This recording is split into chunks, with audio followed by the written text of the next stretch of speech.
behind this and all of the weeks. Many fun activities planned. So Maureen, please, maybe you want to introduce and say something to welcome us all. Of course, welcome everybody. It's really a pleasure. 8 months of work to get to this point of hosting the USA Week. That's officially starting now. I want to thank all of you for being here, especially the conflict resolution students. We know that we're kind of taking your slot of your course today. We hope it's going to be really interesting. So thank you, Odi, for enabling this and our great collaboration with the Center for American Studies for everything we've been doing. And I'm sure it will be a very, very interesting panel. Thank you also for those who are joining us through the live stream. So many people wrote to me that, especially due to the rain, they're going to watch us from far, which is great because otherwise I don't know where they would sit. So hopefully it's going to be a very interesting panel. Thank you for joining and enjoy the week and join us for all the other events. All right, great. So, thanks everyone for coming. What we'll do, I think we'll discuss in the panel for about an hour the election results, and then we'll open it up. I know a lot of people here have questions, and this is informal, and we can have a Q&A. So we'll just do that in about an hour. I want to briefly introduce the panelists. I'm Yoav. I'm a faculty member in the Department of English and American Studies, and I head the Center for U.S. Studies here.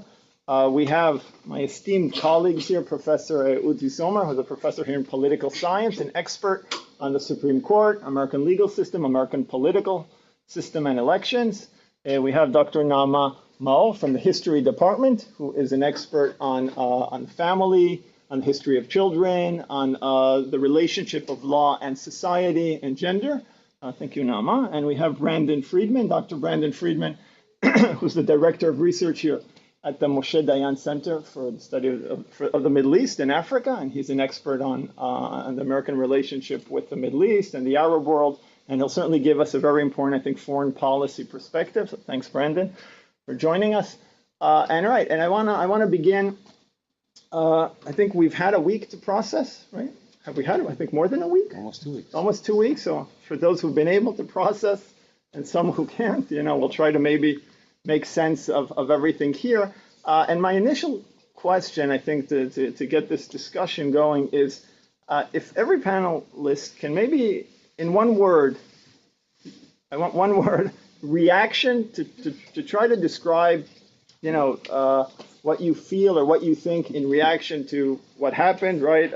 And I'll just say about myself, I want to say relief, not that any one candidate or not won, right? Not that Trump won or not, but relief that it's over, right? Because it's so terrible. And, if you're in the United States, the debate was so ugly and so disrespectful and misogynistic and, and divisive and polarizing. So I think I'm happy it's behind us. Now we'll see what's going to happen. But I wonder what my three colleagues here, your reactions to what happened, if in a word, and then explain it. Please, Udi. So if it has to start with R and E, so I will say realignment, rather maybe in addition to relief. So I think, it's not something that happened in 2024. I think realignment in American politics can definitely be called the Trump realignment. Usually when we think about realignments in America, it's associated with a certain president. So maybe FDR, maybe Reagan, and certainly Trump started in 2016 and continued in 2024. So if one word, I would say alertness. Alertness. I think you described a sense of relief that the campaign is over. I think my word talks more about what is coming. Exactly, what we're predicting and what we should be prepared for. So alertness is probably... So vigilance. Exactly. So that's the glass half empty. Right? The glass, certainly the empty part of the glass. Brandon, please. Yes, expect the unexpected. So that's 3 words, sorry. But what do you mean by that? That you expected this to happen, or? No, I think just everyone's going to ask what our predictions are, what we anticipate happening. And I was saying to Naama before the panel started that, predicting a Trump administration is a bit of a fool's errand because he's such an unpredictable character himself. And so we're going to have a very serious discussion, which I'm really looking forward to. But I would bear in mind that we should all expect the unexpected. But in that sense, are you optimistic or cautious, or I think Naama is quite frightened, if I read in between the lines? I think as a historian, I'm trying not to prejudge it. we talked, you used the word misogynistic to describe the campaign, which is accurate and a good word.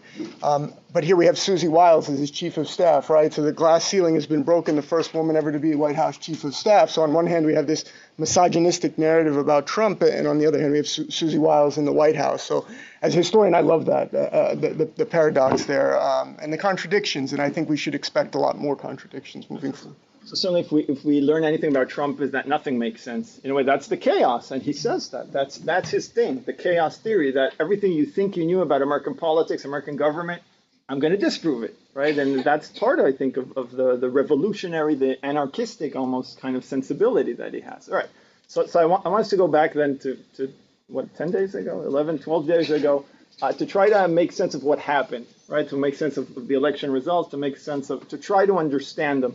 And right, and Udi mentioned realignment, and if each and every one of you had to put there's never one cause for anything. In general, if anyone teaches you in history that one thing caused something, then don't listen to them, right? It never works that way. It's always a convergence of events. But if I'm going to contradict myself now, but I want every panelist to put your finger on one important thing that you think helped determine the results of this election. And again, we know it's not just one thing, but there's a few main currents. And certainly, Udi, you talked about realignment. You want to maybe tell us a bit about that? Yeah, so first of all, I think it's true for every science. There's no one cause for anything in the social sciences and in the natural sciences. So that being said, I think that the fact that Trump was able to break what was considered the Obama coalition or the Democratic coalition of young people, LGBTQ minorities, and women, and be able to attract both people who are prominent figures with a public image in America, and more importantly, if you want to win elections, he was able to get the crowds to vote for him, right? He was able to get the masses from those different constituencies, not everyone, but good numbers. And if you look at the way things progressed between 2016 to 2020, and then between 2020 to 2024, it did not start 2 weeks ago. It's something that he has been working on and has been able to achieve over the course of those 8 years. So who are these voters that jumped ship and kind of abandoned the Democratic Party? You mentioned the Obama coalition, in a way coming apart gradually since 2016. Do you want me to say something about your own research? So in 2016, we know that it was the blue-collar white people, right? They used to be the base of the Democratic Party, and they are, when you think about what is the base of the Republican Party now, this is the base of the Republican Party. So that's a huge shift. This is realignment, but another type of realignment, and this is, where is Idan? Is he here? Idan, he's a shy guy, but this is work that, so Idan came to me, I think about 3 years ago, and he said, listen, the numbers don't add up. If you look at the way minorities, I have my 6 minutes now, right? Okay. So the numbers don't add up. Everybody says that minorities vote for the Democratic Party, that they're a part of this coalition, the Obama coalition, the Democratic coalition. But if you look at the numbers, you look at 2016, first of all, Trump did pretty well then among Latinos, among African Americans, among Asian Americans, despite everything that he had said during that campaign. And then if you look at 2020, there was this, intervening 4 years when he not only spoke but also did stuff, right? He had certain policies, separating families in the border, talking about the Kung Fu virus. I mean, if you think about every minority group in America, Trump did something and did a few things and said a few things that on the face of things should have made them move away from voting for him. And even then, Idan came to me and said, listen, the numbers are such that he's actually making gains in those constituencies. And everybody read the news about what happened 2 weeks ago, and we all know that this trend continued. Okay, so first of all, just at the level of description, okay, and I'll show you some of the numbers now, okay. If you look at these are votes for African Americans, okay. So these are the numbers for 2020. We don't have them for 2024 yet, but it's more extreme in 2024. Okay, you have on the right hand you have Biden, just African American voters. On the left hand you have just African American voters voting for Trump. Okay, and the clear difference is that with Biden, almost everybody is a registered Democrat. Okay, so Biden is able to attract the people that of the African Americans, the people we would expect him to attract. Okay, but look what Trump is able to do. Trump is able to, 1 out of 5. Okay, 20%. 1 out of 5 African American voters casting a vote for Trump actually are voters that are registered as Democrats. So he's able to attract people from the other side. He was able to do it in 2016, more so in 2020, and even more so in 2024. These are the numbers. So the first one was the African American constituency. Second one is the Asian Americans. Okay, the Asian Americans, these are the numbers that compare the percentage of voters between 2016 and 2020 in some of the major Chinatowns in America. I know that we are blocking the numbers of the Chinatowns, but look at the numbers, okay? In Houston, 28% more, the vote for Trump was 28%, so 28% of the people shifted towards Trump between 2016 and 2020. 22% in San Francisco, even those small numbers, okay, 7% in Oakland, New York, etc., okay? These are the hubs of the Asian American community, certainly the Chinese American community. And the support for Trump, this is November of 2020, okay? Think about what he said in March and April of 2020 about the homelands of those people, okay? Especially China, of course, okay? With COVID. And this is still in COVID, okay? Deep into COVID. And look at the numbers, okay? And for Latino, this is another, I'll just move quickly, okay? This is New Mexico, so this is an example for 2020, but I guess Miami-Dade is a good example from 2024. If you look at the numbers, okay, about 65% of the population are Latino. For the most part, Democrats always used to carry that county. 2024 is the first, so DeSantis is able to carry that in the last time that he's elected governor of Florida, and he goes crazy about that. Trump carries the county in 2024, okay? And we know that the shift among Latin American men is over 20%, okay, from 2020 to 2024. Okay, so that's the description. In and of itself, that's something that is that flies in the face of everything we thought we knew, okay? But beyond the descriptive level, the reasons are at least as surprising, okay? So, because what would be the argument? The argument would be Americans vote because they like his ideology or because economy was great under Trump, okay? So that's why they vote for him. So even though, you know, they would you know, hold their noses, and despite the fact that they don't like how he talks about Asian Americans or about Latinos or about African Americans, he's conservative enough. He appointed those 3 Supreme Court justices. They overruled Roe v. Wade. They overruled affirmative action. He advances the conservative agenda. Great, I will vote for him, despite the fact that he said those things about Obama, or despite the fact that he talked about the Kung Fu virus, or despite the fact that he said that all Mexicans are rapists, okay? But what we find is very different, okay? What we find is that, you know, the ideology is important, of course, and we find that economic performance is important. People thought that economy was doing great under Trump, okay? Or at least those people that thought that economy was doing great were motivated to vote for him. But this is where our another place, okay, where everything we thought about, everything we thought we knew was at least partly wrong, okay? Those people who voted for Trump among those minority groups voted for him not despite what he said about minority groups. They voted for him because what he said about their own groups actually was in line with the way they perceive their own groups, okay? So Clarence Thomas, the Supreme Court Justice who voted to overrule Roe v. Wade, but more importantly, who voted to overrule affirmative action, is not such an outlier, okay? What we thought we knew was that he was an outlier, right? He was the exception. There's hardly any African Americans that think that way about what it means to be black in America.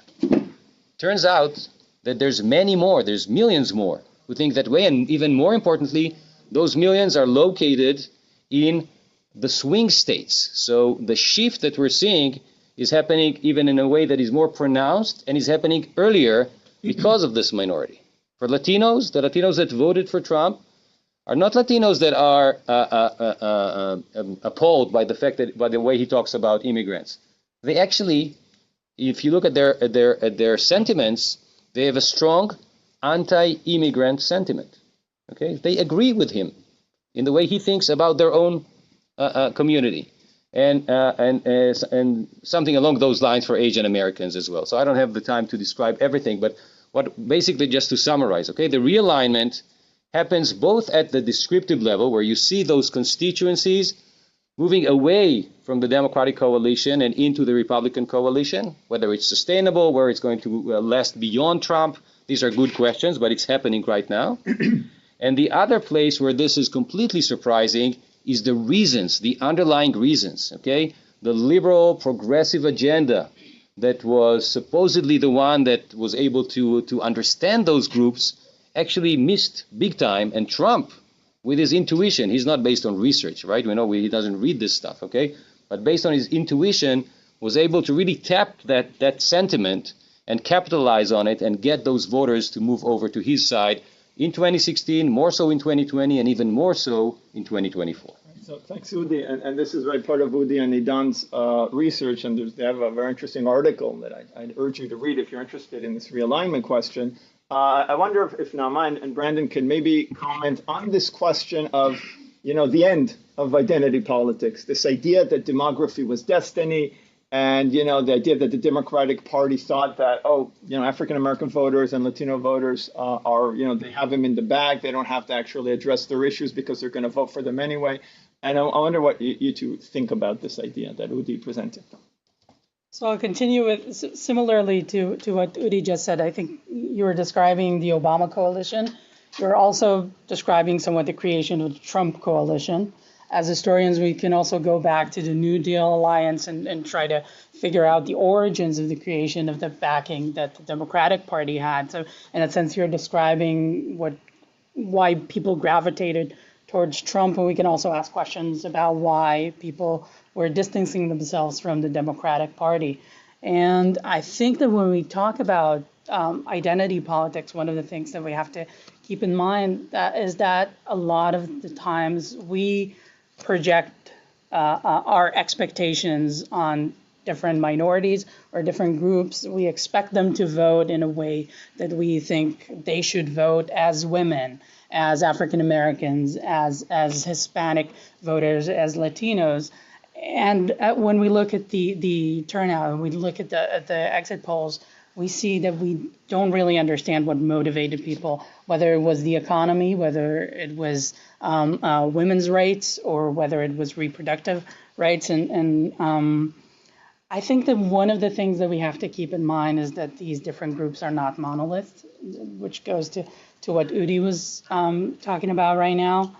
And I think that we also have to keep in mind that when we look at our history, I mean, just as much as in the 1970s when women were fighting for the Equal Rights Amendment, we had a similar coalition of women who were fighting against the Equal Rights Amendment. And we can take our lessons from that same history and try to figure out what it is that draws these women to sometimes more conservative ideologies than we would expect them to possess. I think if, as a historian, I don't like to make predictions, but I like to draw on the past. But I'll go to the near past, and I'm going back to 2016. I was in the United States during the election, and I remember that some of the takeaways that people had from the elections were, one, it will take a very long time for a woman to lead a party again as the party's candidate for presidency. And two, that the results of the elections would probably galvanize women, and not only women, and we'll see a wave of political activism. And we did see that in 2007, we did 17, we did see that in 2018. And here we are in fast forward 8 years, and we're in 2024, and there is a woman who ran for presidency, and the most unexpected turn of events that we could probably, right, if it were scripted, it would probably be rejected by Hollywood producers. Just a turn of events that led to Kamala Harris' run for presidency. So in that sense, we don't really know how long the public also had we know that they had 107 days of a campaign to process what Kamala Harris stands for, what the Democratic Party is going to look like right now. Recently, and I'll just finish with a small anecdote. Recently, one of President Obama's former staffers, John Lovett, was asked a question about the difference between writing a speech for Obama and writing a speech for Hillary Clinton. And he said with Obama, there was always an expectation for a narrative. You have to know where you're going with that speech. You have to tell a story. And with Hillary Clinton, she was so spot on all the policies. She knew everything. She had knowledge of every piece of legislation and who supported it and who didn't. And that's what you had to keep in mind as you were writing her speech. And in that sense, when we look at the two different campaigns that we saw now, the Kamala Harris campaign and the Trump campaign, Trump tells a great story, not a fun story to listen to most of the time. But he tells a good story for the forgotten man who feels forgotten again. And he tells a good story for people who feel that they were left behind by the Democratic Party that was supposed to be their party. And with Kamala Harris, what we mostly saw was a list of programs and plans and initiatives and policy initiatives that didn't really coalesce into a story, into a narrative, into a question of what the Democratic Party would do for different groups within the American public. And I think that was part of the problem. So this question of form and content and all substance, I'll shine no substance, right? In a way, and that's modern politics, certainly in the age of TV, and certainly in the age of Twitter. And in a way, Obama has much more in common with Trump, right, than Hillary, who's a superb politician, knows everything, and would have probably made a great president than someone like Trump, who admits he doesn't read the briefings. He admits it, but he's much more intuitive. But he's a brilliant politician in terms of campaigning, right? And you see here I think Naama is pointing to a very big difference between governing and campaigning. And we are living in an age of a permanent campaign when all that matters is that campaign. And therefore, the fact that Kamala Harris really did command policy in an excellent manner, it didn't matter. It didn't matter because she couldn't get elected, right? Brandon, do you want to talk about the election results themselves? Well, look, all of my fellow panelists are far greater experts than me on sort of explaining the results, and I was asked to talk about some of the foreign policy issues with respect to the Middle East, and I'll do that in a second, but I just want to, at the risk of sharing an anecdote. We love anecdotes. For whatever it's worth, I was in the U.S. during the election. I was there last month. And I was also there in 2022, and I have 3 children. The price of a box of Cheerios in 2022 was $5. Last month it was $10. For those of you who don't buy Cheerios in Israel, that's double the price of Cheerios in Israel. I think a lot of people felt the cost of living issue and were punishing the incumbent administration. Now, I know Yoav and Udi warned us about monocausal explanations. I'm right there with you as a historian. But I think that many voters who voted probably went to the polls thinking about what the administration had done for them in terms of their daily existence. And a lot of the things I'm going to discuss were certainly not in the forefront of their mind. So do you mind me to talk about what role did foreign policy have, if all, or maybe it didn't have a role, or were you surprised by the role of foreign policy in these elections?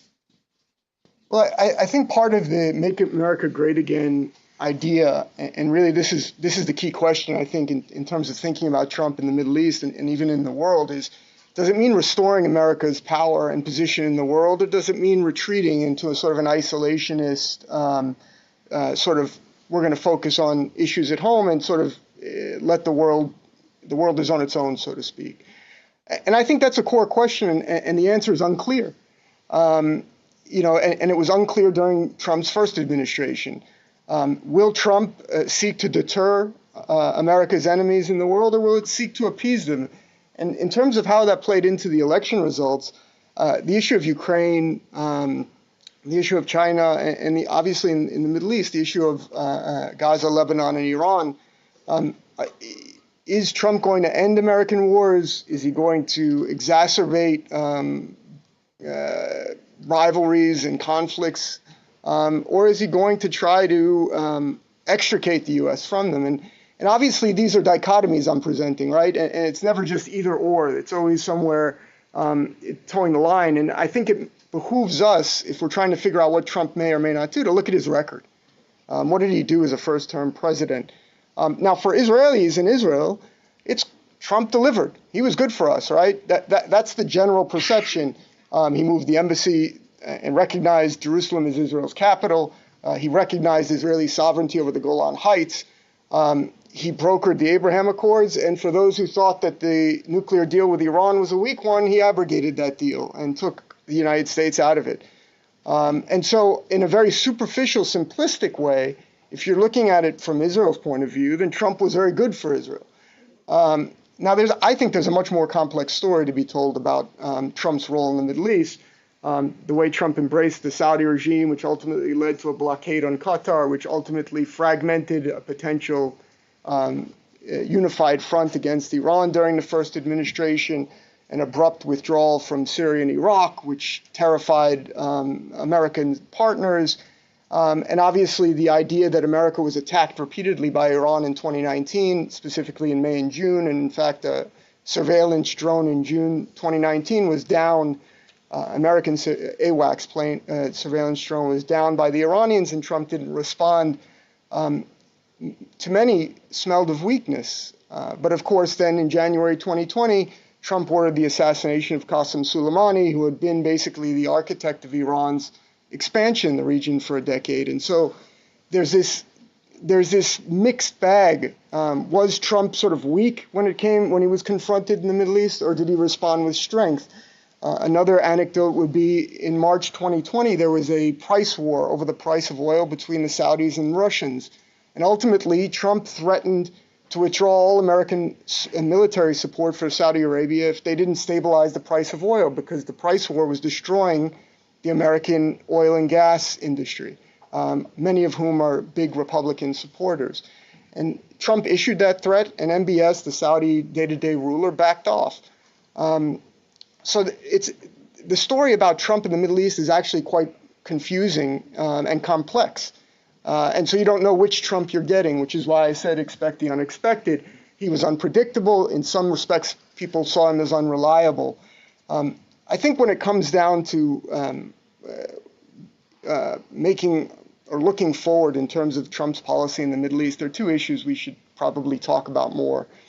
One is the Biden administration pursued, and some people say it was a factor leading up to October 7th, Saudi-Israeli normalization, which is really a Saudi-American defense pact at the heart of it. Many people feel that Trump will pick that idea up, probably modify it a bit.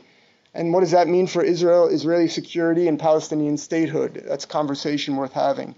And finally, I think ultimately, Trump is going to be judged by his ambition to confront Iran, to re-implement maximum pressure, and to address the nuclear issue. And what will a renewed Trumpian maximum pressure policy look like? I didn't think the maximum pressure policy of Trump was particularly effective, with the exception of the Soleimani assassination. So we'll have to see what happens. But I would say that the story, if you're looking for a simple one, is not there. That really, when you drill down and examine Trump's record, it's quite contradictory, complex, and confusing. And so many have said, well, we have a record of what Trump's done in power, and we can learn from it. And there are at least 10 memoirs of former Trump officials, only in the national security realm, who have written about their experience with Trump, and I don't think it clarifies things at all. So thank you. So I want to, a lot of people emailed us, and of course I know it's not the only elephant in the room, but of course this question of Israel, I don't want to reduce it to is it good for Israel or bad for Israel, but at the end of the day, I think that's what many of us are and were thinking, right? And I think Brandon gave us one response to that. I want to ask the other panelists, if we could reduce it to that, waking up on, when was the 6th of November after Trump's surprisingly easy victory, I have to say, How do you feel in terms of Israel national security? Are we better off, or this is for both Rudy and Naama? I know Brandon addressed that. You said we woke up, but we were surprised to see the results. There was a certain point where, after we coordinated this panel, that I wasn't even sure we'll have the results by the panel. The truth is, we don't know, or at least I don't think that I know. I'm not sure that I know how to define what is good for Israel. That's I mean, the question is, for a lot of people, when they talk about what is good for Israel, it would be financial backing, it would be military backing, it would be allowing Israel carte blanche to do whatever Israel wants. I wouldn't necessarily consider that good for Israel. I would expect an ally to also be critical of Israel and to also be there to help us direct ourselves in new directions. And here I join Brandon in his assessment that we should expect the unexpected. And with Trump, we can really say that the most unpredictable things can transpire. So I wouldn't know. What are your thoughts about this? So this is a very complicated question. So none of us knows. None of us knows the future. But I think, I think moving the embassy to Jerusalem had a huge symbolic message and meant a lot to the vast majority of Israelis. I think recognizing the Golan Heights is also pretty much a consensual. It's in consensus. But I think the main issue that I have with the first Trump administration in the fact that there were big political moves that where they were glossing over the details. And if you think about, I think Jerusalem is symbolic and the Golan Heights is also symbolic to me. Not that symbols are not meaningful, they're very important. But the two things that I think are clear in terms of political moves are the Abraham Accords and the Iran deal. And I think for the Abraham Accords, in 2020, we all thought, well, this is unbelievable, right? They completely shifted the paradigm. Instead of having, the Palestinian issue be a necessary condition for any kind of progress with any of the Arab countries or any of our neighboring countries, they shifted the paradigm, right? We can throw the Palestinians under the bus and we can move forward with deals, with regional deals. The deal of the century. The deal of the century. Trump was, and then again, that's about glossing over the details, right? When you're a real estate mogul, and you are going to buy this huge compound in Manhattan and turn it into a co-op, you can gloss over the details. And many people who bought real estate from Trump will tell you the details were glossed over, okay? But when you run, and when you bring somebody brilliant like Jared Kushner, who's going to, reshuffle the... I'm not sure brilliant. I think he's brilliant. I think he's brilliant, but, so I'm not saying, October 7th happened because of Sinwar, and it happened because of Hamas, and I'm not trying to take away any of the responsibility of those ruthful, those terrorists and all the hideous things that they did. Okay, but I think the fact that the big picture was not considered and the Palestinian issue was basically glossed over in the Abraham Accords. I think this was a major flaw in that initiative. So that's one thing. And about the Iran deal, here too, we think what's good for Israel. In Israel, there was unanimity among all the leaders of the Mossad, the Shabak, the IDF, that the deal was good for Israel. Okay. And the fact that the deal was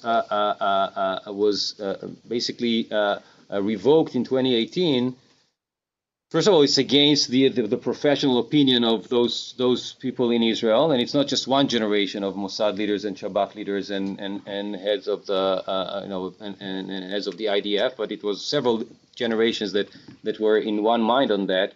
But beyond that, if you think about the Soleimani strategy and the fact that right now, if you follow the earthquake in Iran, that these are not earthquakes, right? The Iranians are probably running, nobody knows exactly, but they're probably running to get nuclear capacity. Now, beyond getting nuclear capacity, they need to put it on missile heads. There's lots of technology hoops that they need to jump through. It's not the end of the story, but the fact that the deal is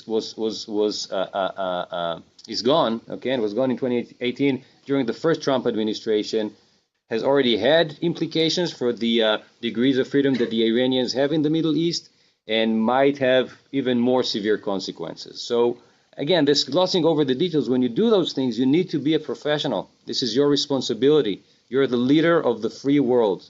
The lives of people and the survival of nations is on your shoulders. This is your responsibility to make sure that those things happen the right way. And in order to do that, the devil is in the details. And if you gloss over those details, things happen. And I think, and I'm just hoping, that in the second Trump administration, Brandon said that, he's not sure where they're going to go. It depends. You'll get one answer if you ask the vice president-elect. You'll get a very different answer if you ask the Secretary of State, the designated Secretary of State, right? They'll give you very, very different, 2 poles of what America is going to do, not just can do, but is going to do in the Middle East. I'm just hoping that whichever way it goes, those who are responsible for that are going to do it very responsibly, much more so than in the first term. I know Brandon wants to respond. I just want to say, unfortunately, just looking at the new administration, he hasn't filled up all the posts, but certainly the Secretary of Defense, National Security Advisor, right? A few of the head of the National Intelligence, CIA. There's many things there. Professionalism, not one of them, unfortunately.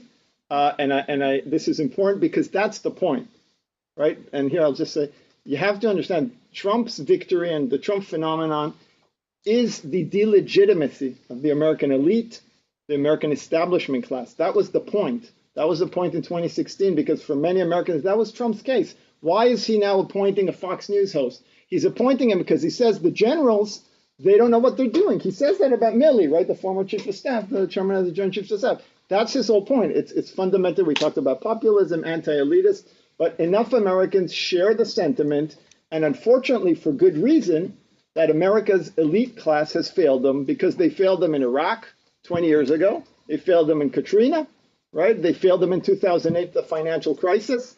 And that's Trump's whole point. And the New York Times and the mainstream media, they were a part of that failure. So that's what opens the door and facilitates Trump's whole challenge to the establishment, because the establishment did fail, right? Sorry. Yeah, Brandon, you wanted to bring us back to the Middle East and the Palestinian issue?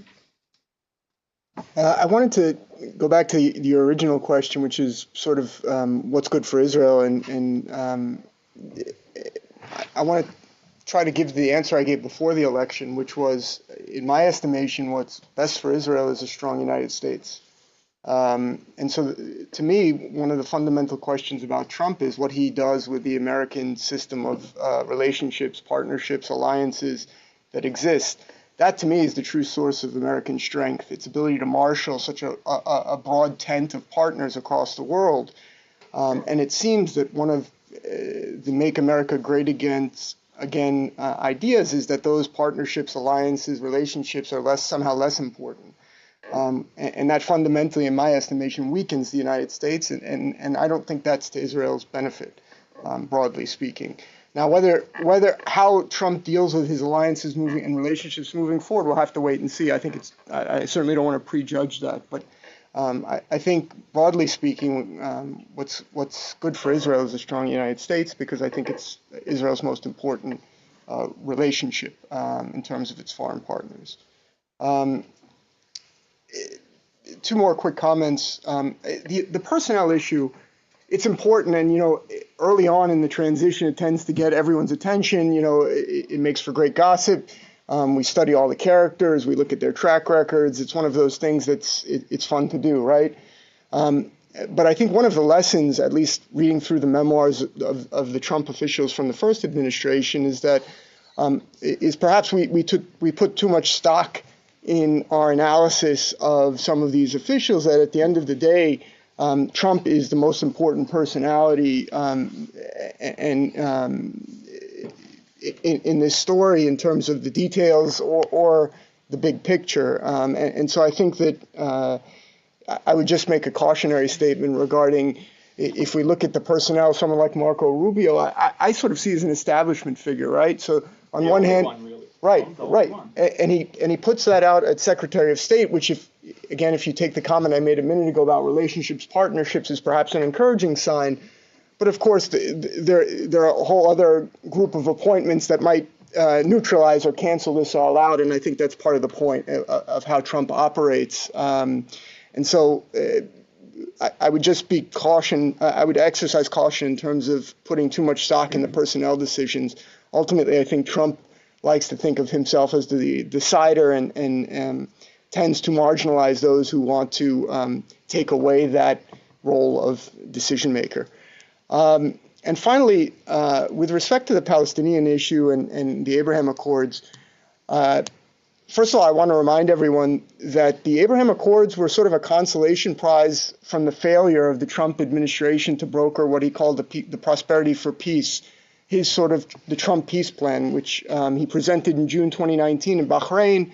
The Palestinians rejected it even before the Bahrain conference, and it went nowhere. And it was really the Emiratis who, with Israel, came to Trump and sort of proposed this Abraham Accords. The Emiratis made lemonade from lemons.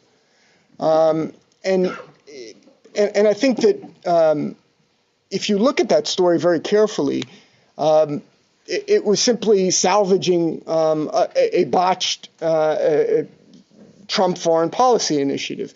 And if we look at Barak Ravid's book, for those of you who haven't seen it in Hebrew, Hashalom Shel Trump, Trump's Peace in English, it appears in both languages. One of the interesting things that appears in the book is Trump's frustration with our current prime minister, who he felt was using him with respect to Iran to support Udi's take on the Iran deal, and he was critical of our current prime minister for not being interested in peace, and because Trump felt he was really trying to broker a peace between Israel and the Palestinians. And so for those who might anticipate that Trump would try again in terms of a Middle East peace within the framework of what had been started by the Biden administration in terms of a Saudi-Israeli normalization that could prospectively include Palestinian statehood, I would just keep in mind those Trump-Netanyahu dynamics, because I think that Trump, again, has gained some experience from his first term in office that he might use his second time around. A few more things I want to talk about. Just on that point of Israel, I want to maybe be an optimist. I know a lot of people are pessimists. So some of you are almost fatalistic, right? And a lot of my students are like, oh my God, the sky's going to fall and everything. What's going to happen now? But I want to offer a point of optimism. Trump, I don't know if he'll do it, but Trump has the power that no American president in modern history has had to force Israel to do things it doesn't want to do. And I stress this because the relationship between the United States and Israel has always been very rocky, ups and downs, certainly in the 60s, 70s, and 80s. But even Republican presidents, who we usually associate as being much more pro-Israel, they did not have the power to prevent Israel doing things that Israel did when it thought it was in its national interest. And this goes back to Nixon, certainly Eisenhower, but the relationship wasn't good then. But I'm looking at Nixon, at Ford, right? Ford had a huge crisis with Israel in 1975. He wanted Israel to do certain things in terms of withdrawing from Sinai. He couldn't get the Rabin government. This was Rabin, the late Yitzhak Rabin was prime minister. He couldn't get them to do anything. Nixon couldn't get Golda Meir to do these things. Reagan couldn't get Begin to do things in the early 80s when he wanted to. And these are very powerful Republican presidents. And Trump is more powerful than all of them. And I'll explain why, not just politically at home, but because Trump has leverage over Israel and the Israeli right and Netanyahu, I think, that no American president had. Because like George Herbert Walker Bush, the first Bush, when he told Shamir to do certain things, Shamir they were very resistant about the Madrid conference and things like that. And so even they didn't have the power to get Israel to do things that Israel thought was against its interest. Trump has that power. He has political power in Israel over the Israeli right. And for me, at least, if there will ever be, maybe there won't be, but if there will ever be a solution, Trump actually has the power to do that, right? That was the optimist in me. I want to come back to America now, and we need to talk a bit maybe about the Jewish vote, right? And Udi, I know we talked about this. You were looking at some of the numbers. A lot of people thought there was going to be a great realignment because of the protests, the campus stuff at Columbia and everything. Did we actually see any? How did that affect the Jewish vote? So the person to ask about that is actually Raphael Kreuzer, who is going to present this afternoon, if you still have appetite for American politics, at 4:15. No, he'll be here at 4:15 for another panel similar to that. So because he actually looked at, at something that looked at big data, looking at Twitter. I'll say a few things about the Jewish vote, but I just want to say something about. Okay, I'll talk about the Jewish vote. We can talk about Trump some more later. I'll give just one insight. Okay, I think after October 7th, there's a sense in the Jewish world, right, that all Jews are in the same boat, right? We experience things that are not the same but are related, right? Jews that live in Israel obviously experienced October 7th and the war that's been raging since. Jews who live in Europe, Jews who live in America feel anti-Semitism, anti-Israel sentiment. They experience violence. They feel threatened. But I think the elections show that, despite, I'm not trying to argue that is not true. Okay, there's a sense that if you travel overseas now, when you meet with people from Jewish communities overseas, you feel things. You've always felt there's a lot in common. You feel much more. You feel a common fate now, right? People feel that that there's really something profound that changed after October 7th. That being said, if you look at the election results, we see that in surveys that were done in Israel, if Israelis could cast a vote in America, 70, 80, 90%, depending on the survey, would vote for Donald Trump. Okay? If you look at the actual results in America, the patterns that we had known for several election rounds now remained largely the same. They always talk about this county in New York. Fine. Okay? But for the most part, American Jews voted 70-30, 69-31, whatever, for Harris, just like they had voted for Biden. Okay.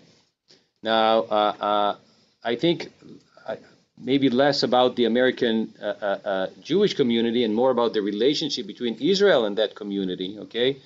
There's clear that despite the fact that we feel that we're in the same boat, and that October 7th really was a watershed event in the history of the Jewish people wherever you live, whether it's in Israel or in the diaspora, I think the results of the elections show that there's still a lot of things that we need to work on, a lot of bridges to build, a lot of differences to first of all maybe flesh out and then think about whether we want to work about changing those things or not. But the sense after October 7th that we're all the same is just simplistic, I think. Okay, there are fundamental differences.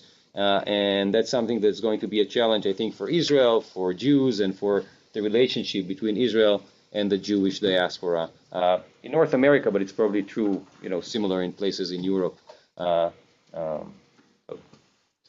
you guys want to say something, Naama, about were you surprised or not surprised about the nature of the Jewish? I can't say that I was surprised, and I think I know similar, statistics to what Udi was describing. I do have a question for you, if you don't mind, and that is, how do we kind of calculate the generational differences, or how do we assess the generational differences within the Jewish vote? It seemed like throughout this year and throughout the campaign, we're talking about different older Jewish Americans who would probably be more supportive of Israel and would probably be more aligned with whoever would be more favorable for Israel or would be perceived as more favorable, whereas younger American voters who are Jewish would not necessarily think of their Jewishness as the their identity that they are moving forward in the world with. So I wonder. So I spent a little over 3 months in America from August until a few days after the elections. And I met with quite a few Jews there, and I guess the way to organize that is around questions that really trouble the community. Okay, and I guess there's two questions that I can mention here briefly. Okay, I think it's obviously would warrants a longer discussion. One of them is about Jewish power. Okay, after October 7th, Jews in America, in Israel, I don't think it's pretty clear. People feel that we need power, right? It has been a question even before 1948, certainly since the foundation of the state, and certainly after October 7th. But in America, it's a complicated thing. It's a complicated issue, okay? Some Jews feel that, what's the meaning of Jewish power? How much power do you need to have? What type of power? How do you exercise that power? Should you exercise that power? So these are questions that, and I think different generations understand that differently. And the other big question is the Jewish tent. Who's in the Jewish tent and who is outside of the Jewish tent? Okay, and that's again something that different denominations within Judaism would understand differently, and different generations would have different answer to this question. Certainly, the younger generation would think of the tent, I think, as much more permeable, right, and than the older generation. But again, there's differences not just between generations broadly defined, but within the different denominations. But those two questions about Jewish power, one, and the Jewish tent, the other one, I think, are ways, are organizing principles that if we want to understand what American Jewry has been going through over the past 13 months, I think these are two major themes to think about. And just to add to that, right? Remember, it's not just a question who's in the Jewish tent, who's a Jew? That is fundamental to a lot of American Jews today. When we look at polling, this is true about Pew and Gallup, the more comprehensive ones, over a third of American Jews, they identify secular, right? And a lot of the polling, exit polls, they ask you, what's your religion? So it's also very difficult for us, when I'm asked about the statistics, actually, it's very difficult for us to know who's Jewish in America, exactly because of all these definitions. Is it a religion? And for a lot, it's not a religion. Then if they're secular, they don't necessarily identify as Jewish. So that's also, I think, very interesting. But Pew has pretty good estimates for that. Yeah. Brandon, you grew up in the U.S. Do you want to maybe address from a personal point of view? Yeah, maybe I'll say two things.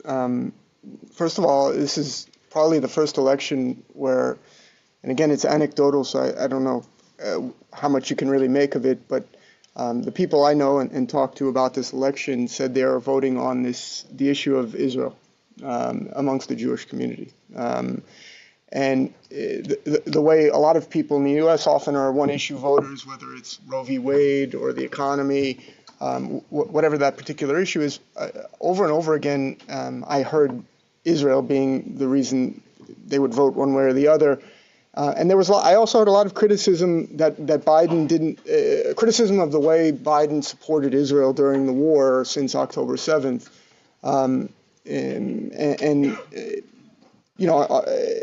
Which to me, was interesting. If I'm talking about foreign policy and a potential how Trump pursues his Middle Eastern policy, there was a lot of people who would, I think, traditionally vote Democrat almost instantly, who felt that the way the Biden administration supported Israel during the war and the way Harris was talking about Israel during her brief campaign was troublesome for them, or problematic. And I also think that there were people who chose not to vote for either Harris or Trump because of the Israel issue, which to me was also very interesting, and I had never heard before. People who see voting as a serious obligation. And so that's at the anecdotal level. All right, so I'll ask one more question, looking ahead, and then we'll open it up, because I know some of you have questions, and we already received some stuff via email.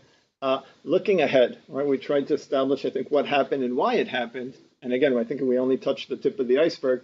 But looking ahead, a lot of people are nervous. You said alert, right? Some are terrified. If you've seen the guy appointed, right, Matt Gaetz, appointed to be Attorney General, that's good reason to be terrified. But nevertheless, the question is, and Naama, I want to start with you, right? You're a legal historian. Much has been said about the lack of guardrails, right? The fact that Trump controls the Senate, Republicans. They control the House, slim majority. They control the courts by, unfortunately, 6-3. That's dominating the court. In a way, looking forward, what guardrails or protections do you think we still have, or the United States has, to prevent Trump in case he tries to go off the deep end, which he might not. But are you nervous about that? And if not, why? Absolutely. I think, you were talking about the 6-3 majority in the U.S. Supreme Court, and we have to keep in mind that during his presidency, he could end up at least one. Exactly, appointing at least one, if not two. The two that are expected to be replaced are conservative justices, but keeping in mind that I think she's over 80, isn't she? Right, but I mean, there's a lot of talk about Clarence Thomas as well, and there's Alito as well. So, replacing someone who is a conservative justice with someone who is also conservative, but perhaps 30 years younger, might leave us with a Supreme Court that is leaning conservative or deep into conservatism for a very long time. I think that one of the things that we don't discuss a lot after these elections is the ballot measures that were passed in different states, and 10 states in the United States had different ballot measures that dealt with reproductive rights. 7 of them passed. So that might be an interesting point to look at and to think about.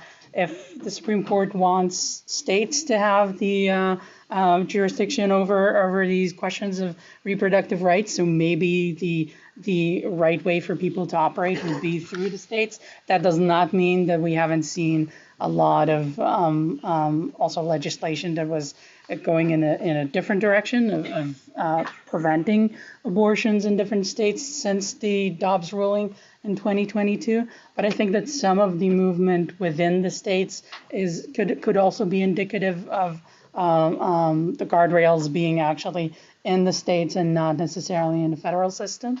I think Florida is a really interesting case. The ballot measure there didn't pass, but it received 55% of the votes instead of 60, which was what was required, and still 56. 57. Oh, right, 57. Sorry, thank you. 57. So, and the required threshold was 60. The ballot initiative was to enshrine reproductive rights. So, in a sense, we have a state that went for Trump, but also voters who were voting for reproductive rights as it comes with the ballot measures. So I think that we should keep in mind that these questions could be debated and discussed on state level. The question of what Congress would do with reproductive rights could potentially be a terrifying one for anyone interested in reproductive rights, because all of these state level initiatives wouldn't really matter if there's a federal ban on abortions, but that remains to be seen. I think that the legal system is truly the one system that we have to, a lot of people, when they look at the re-election of Donald Trump, are saying, well, it will be for 4 years, and then after 4 years, whatever happens, happens. But the legal system is where I think a lot of the long-term repercussions will be. So sadly, I don't have an optimistic outlook on what the guardrails would be. But maybe the state level will be the solution. I'd also like to say, we look at Dobbs as, at least some people think of Dobbs as a surprise. Just remind Dobbs. Dobbs is the Supreme Court ruling that overturned Roe v. Wade and pretty much opened the door for many states to reenact laws that prohibit abortions within their boundaries, and so it happened in the last 2 years. A lot of people think of Dobbs as a surprise, but it's the culmination of 50 years of activism and a movement that was trying to roll back Roe v. Wade. So we should keep in mind that maybe the solutions will not be for anyone interested in people regaining reproductive rights as part of federal protection. It might not be short-term solutions, but in the long run, there are ways to go. Brandon, do you think allies and the alliances provide a certain guardrail?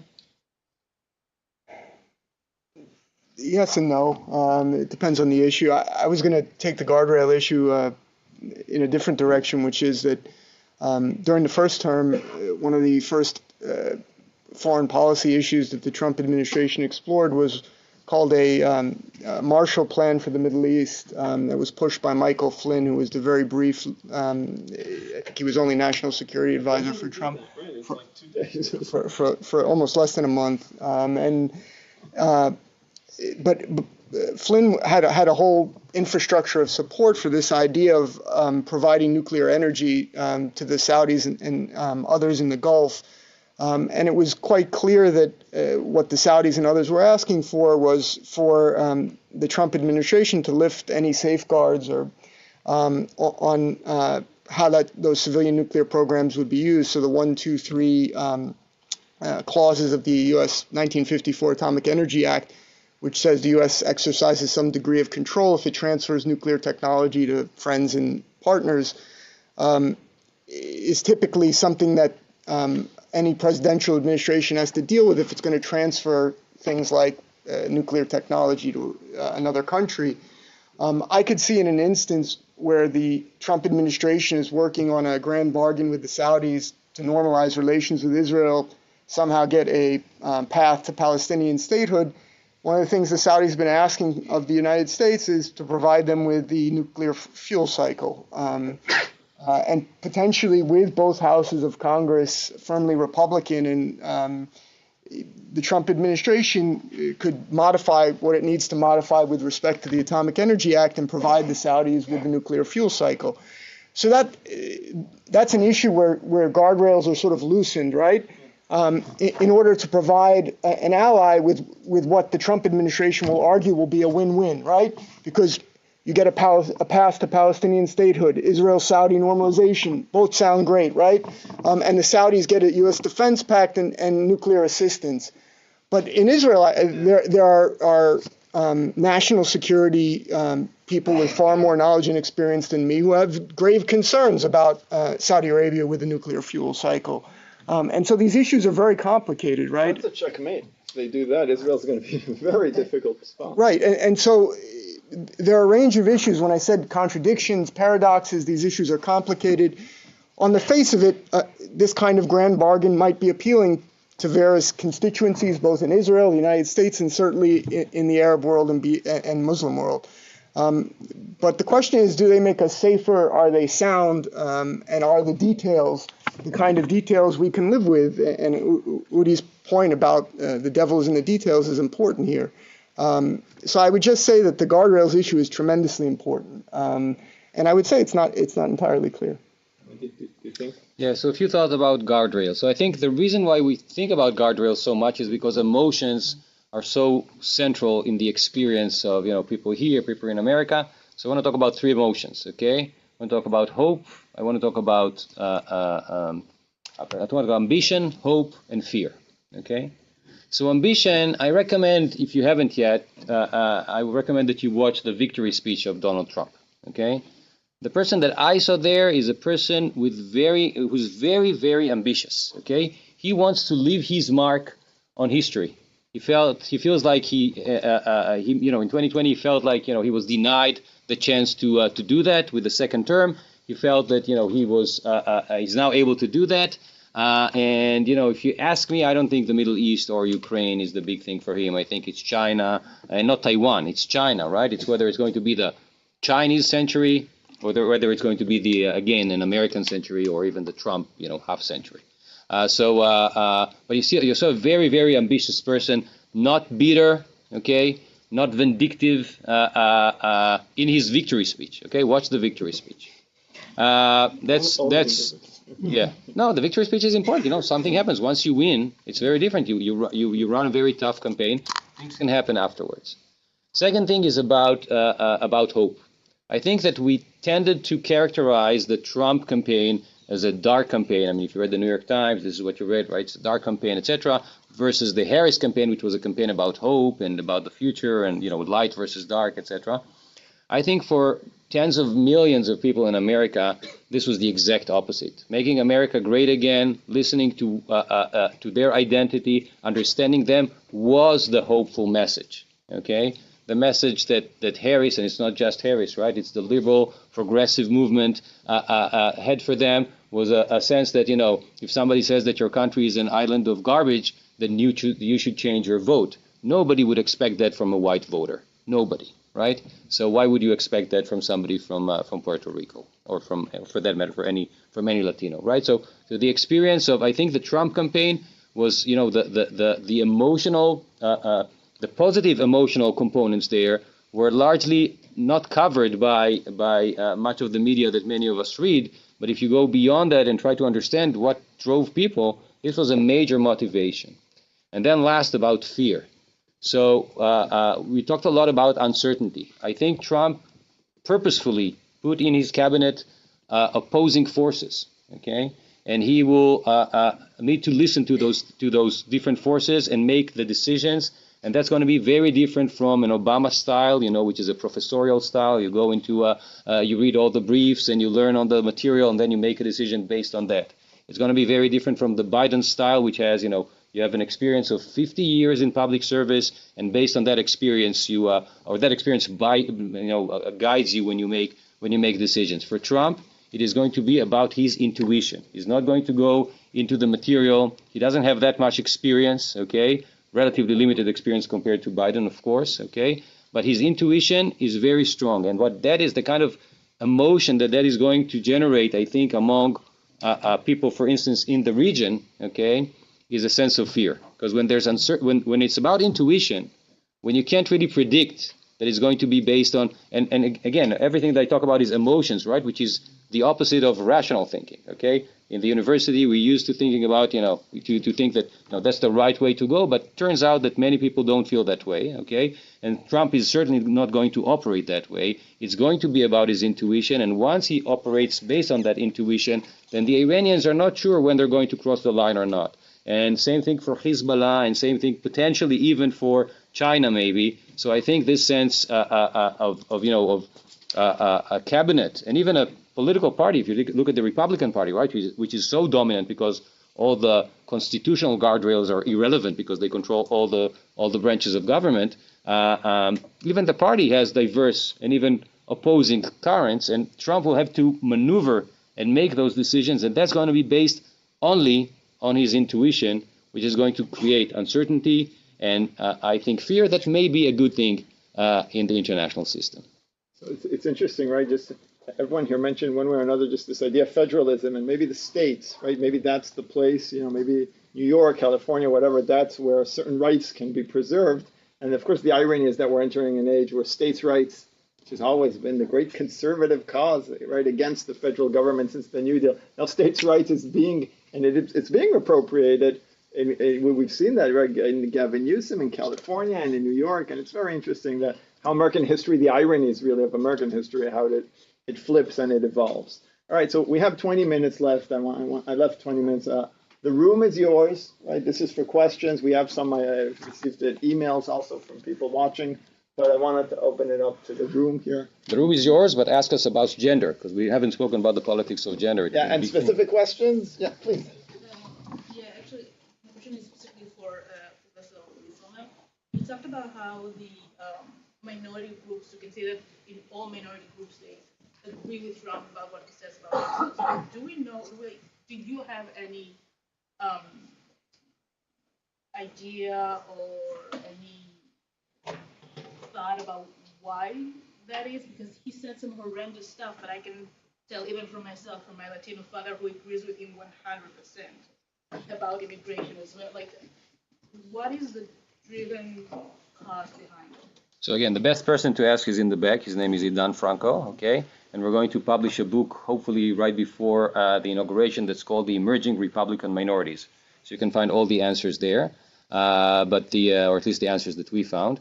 But I think probably you should talk to your father before you talk to me. But I'm talking to you're him. talking to him. And what is he saying?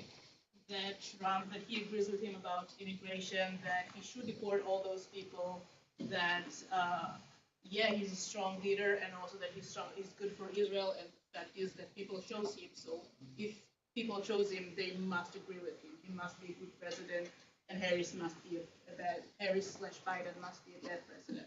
Yeah, and the roots go way back. Even if you look at the African American community, right? There were African American thinkers who thought that African Americans should not be so engrossed with structural issues and should lift themselves. Each individual should prove themselves, etc. The same thing for Latinos, which some of the roots actually go beyond American politics and deal with things that are happening in Latin America. The immigrant experience is familiar from Latin America, right? We know about Venezuela, right? That's a great recent experience where so many people who used to live in Venezuela are not there anymore, right? They're elsewhere. Yeah, I think he was right on the money. He realized what those not just your dad, but Trump. He was right on the money in terms of the priorities of those people, and not just the priorities. I think also those people were insulted by the way the liberal establishment and the progressive movement understood them and portrayed them in a way that diminished the way they identified themselves. And these are not outliers, okay? This is not just Clarence Thomas, Clarence Thomas. These are millions of people, and it just so happened that in places like Georgia and Nevada and some of the swing states, this is the population. Florida, for sure, okay? Florida is not a swing state anymore, partly because of that. There's other reasons, okay? But it just so happened that what we see manifested itself so clearly and so quickly because it's a swing state. And one last point, we did not talk about demographics, but those three groups are the groups that are growing the fastest in America.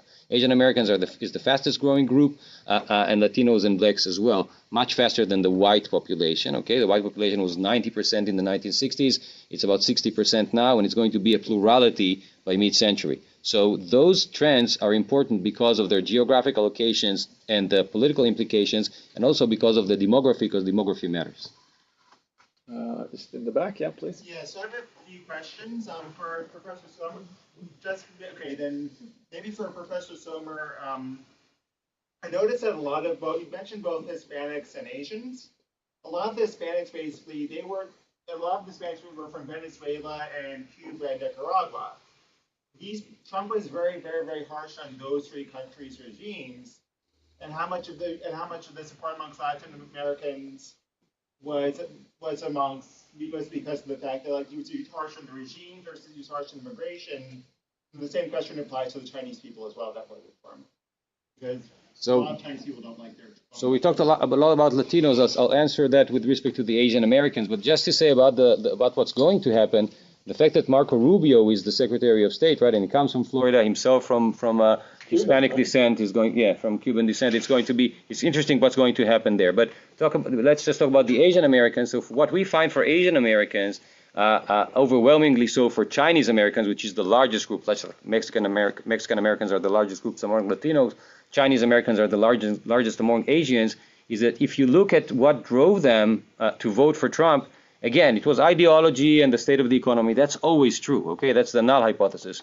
But also it was their sentiment towards China. So the more xenophobic they were, the more likely they were to vote for Trump. So in other words, the fact that Trump maybe wasn't that tough on China, but at least he tried to portray himself as being very tough on China, imposing tariffs, etc., that actually mobilized them and made them vote for him in bigger numbers in 2020 compared to 2016. We don't have the data for 2024 yet, but overall, if you read the press coverage, it seems like it was even more so for 2024. But xenophobia means anti-Chinese people, not anti-Chinese government, right? Not in the way those questions are framed in the questionnaires, but we can talk about the details later. Yeah, please. I have a question for Dr. Maor. So please, can you tell me like why did women at the end like voted for Trump, and also like concerning gender issues, what does it mean for American policy, and also like for the cooperation in gender issues with other states? Right. Thank you. I mentioned the 2016 election and the kind of the sense that we won't get to see another woman running for president for a very long time, and I can only imagine how some people feel post the 2024 election and the possibility of the American people electing a woman president. I think we have to keep in mind that just as we don't necessarily think of different minority voters as one issue voters, the same we can think about women. They don't necessarily vote. A lot of people expected women to vote for the Democratic Party because of its support for reproductive rights, because of its support for women's issues, for gender equality. But for a lot of women who did end up supporting Donald Trump, other questions were at the front of their consciousness. I mean, some of them were looking at the economy and the cost of living and then the ways in which their families were struggling. Some of them, I think don't necessarily endorse the idea of a woman being president themselves. And I think we have to kind of live with that notion as well, and knowing that not all women are necessarily comfortable with a woman leading their country, and some of the gender ideology that prevents men from voting for a woman for president also prevents women from voting. I think one of the most interesting campaign ads that we saw, I don't know how many of you have seen them. I think the Harris campaign released an ad with Julia Roberts as kind of the narrator, but there's also a similar one from the Lincoln Project. And both of these ads were depicting women going to the polls with their husbands and whispering between them that they're voting for Kamala Harris and not for Trump. And the idea was that it's okay to keep your vote a secret. It's okay to not tell your husband what you're voting. Woman to woman. Yeah, exactly. There's an alliance between women, and we don't have to share everything. And some of the pollsters that I was listening to before the elections were talking about the difference between mail-in voters and voters who actually show up to the polls, and we're talking about how women felt freer voting in the polls as opposed to mail-in votes, because sometimes their husbands can see what they're voting. They can look at their ballot. They can see who they're supporting. So in that sense, it kind of creates certain rifts within the household. But we have to keep in mind that women's issues, what is defined as women's issues, are not necessarily the issues that are in the forefront of most women's minds.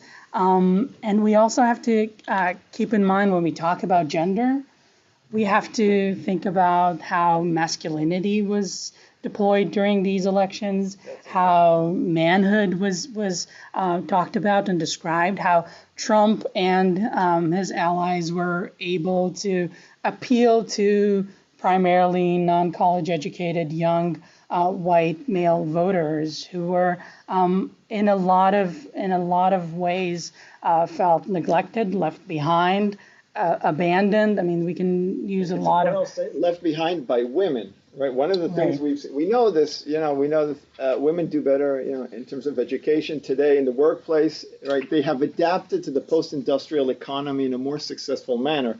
Trump understands that. He understands the rage, the disappointment, the emasculinity.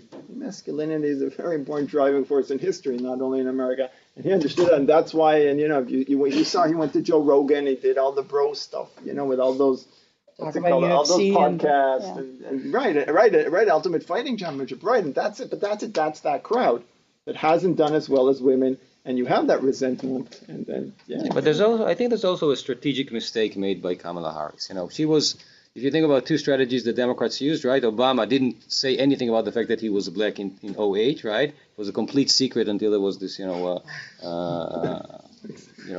one case where he talked about his black identity with respect to this reverend, right? That I don't remember his last name. Jeremiah And then Hillary, Jeremiah, right, you're right. And then Hillary did the exact opposite, right? I'm with her, right? She's a woman. She's going to be the first woman president. And what Kamala Harris chose in 2024 was to go for the Obama strategy, right? She wasn't, obviously she said she was black, and when they asked her if she was a woman, she said, obviously I'm a woman. This was her answer, but this was not an issue, right? She did not run on that at all, okay? So, and in that sense, she did not generate gender politics or the politics of gender as a major issue.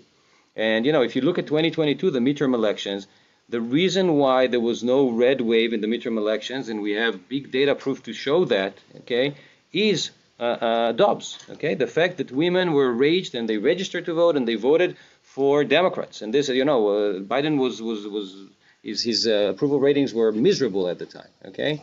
And that, many people thought that this was going to happen in 2024, and it did not, because I think there was a major strategic mistake by the campaign. That's one thing. And the other thing is that, and that requires research, I don't want to say things, off the top of my head, but I think there's a good reason that for many women, the issue of reproductive rights is not really a big issue. So Kamala Harris brought those stories during the campaign of this woman, bleeding in the parking lot of the hospital, and these are heartbreaking stories, of course.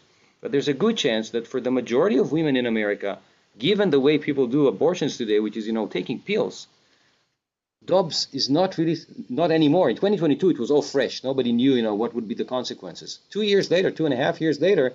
Maybe for most women in America, that is not there. There's issues about gender, about the politics of gender, but that's not the issue.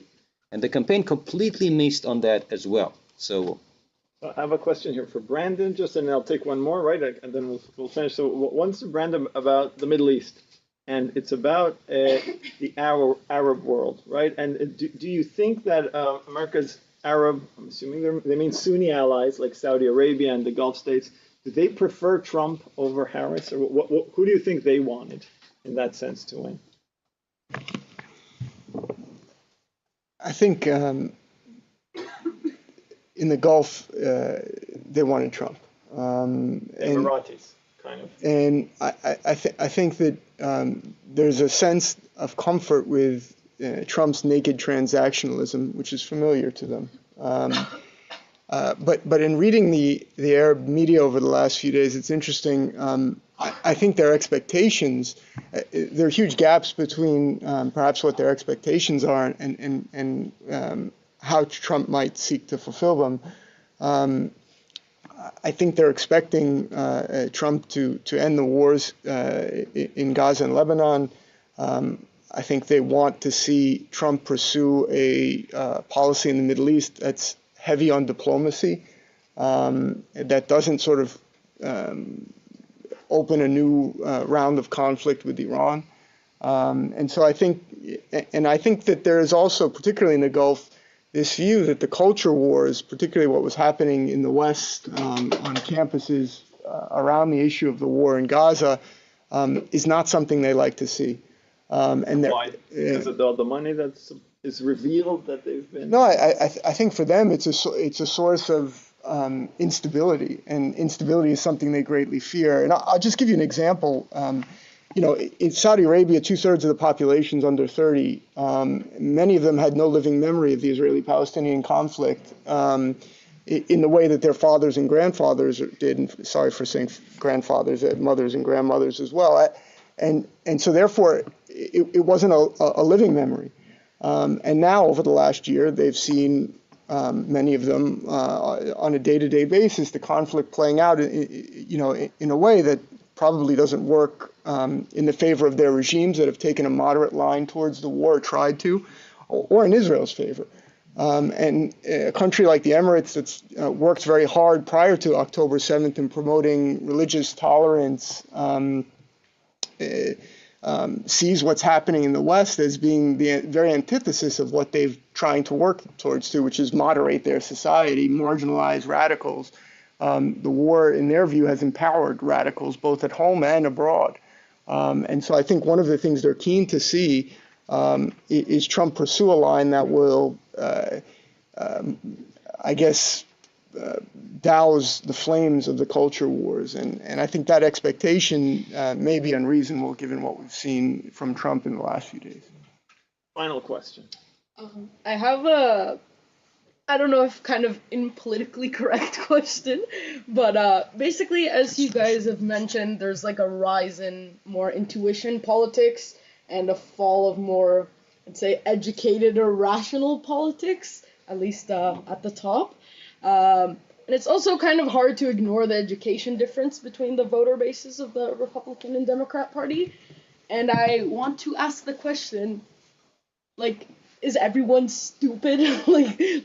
Obviously I don't think that everyone is stupid, but the Democrats are frowning upon these Republicans that were supposed to have voted for them. But, like, do they just not know better? Or, like, what do you think?